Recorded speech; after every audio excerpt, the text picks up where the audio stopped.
Agnibaan rocket ప్రయోగం వాయిదా. ఇవాళ జరగాల్సిన అగ్నిబాన్ రాకెట్ ప్రయోగం మరోసారి వాయిదా పడింది. ఏపీ శ్రీహరికోటలోని సతీష్ ధావన్ స్పేస్ సెంటర్ నుంచి ప్రయోగం జరగాల్సి ఉండగా సాంకేతిక సమస్యల కారణంగా ఇస్రో శాస్త్రవేత్తలు వాయిదా వేశారు. చెన్నైకి చెందిన private startup company Agnikul Cosmos space సంస్థ Agnibaan sub orbital technology demonstrator rocket ప్రయత్నాత్మకంగా రూపొందించింది. సొంత లాంచ్ ప్యాడ్ ఏర్పాటు చేసి సముద్ర మట్టానికి తక్కువ ఎత్తులో శాటిలైట్ని ప్రవేశపెట్టాలనుకున్నది. అయితే ప్రయోగం వాయిదా వేసి పడినందుకు నిరుత్సాహంగా ఉందని, కానీ ఆటోమేటెడ్ లాంచ్ సీక్వెన్స్ పనితనం చూస్తే సంతోషంగా ఉందని అగ్నికుల్ సంస్థ తెలిపింది. ఎన్టీఆర్కు నివాళి.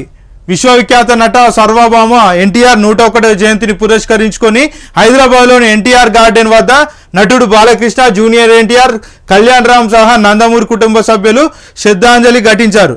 అభిమానులు సైతం పోలీసు భారీగా తరలివచ్చి ఎన్టీఆర్కు నివాళులు అర్పించారు.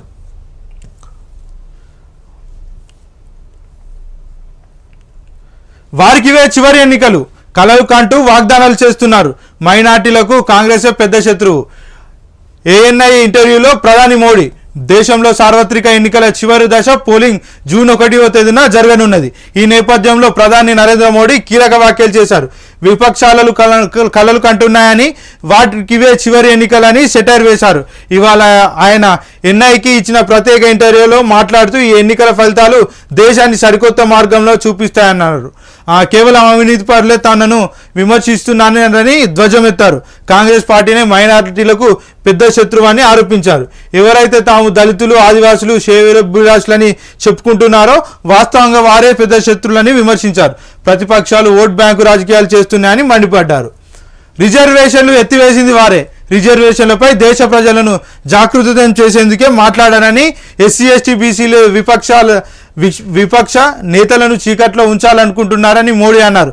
మరోసారి బీజేపీ వస్తే రిజర్వేషన్ తొలగిస్తామని జరుగుతున్న ప్రచారంపై స్పందిస్తూ మత ప్రాతిపదికన ముస్లింలకు రిజర్వేషన్లు ఇవ్వాలని తొలుత ఉమ్మడి ఏపీలో ప్రయత్నం జరిగింది.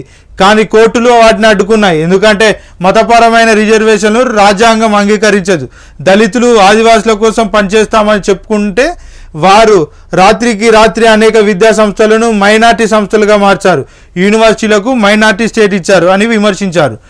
10,000 విద్యా సంస్థల్లో రిజర్వేషన్లు లేకుండా చేశారని ఆరోపించారు.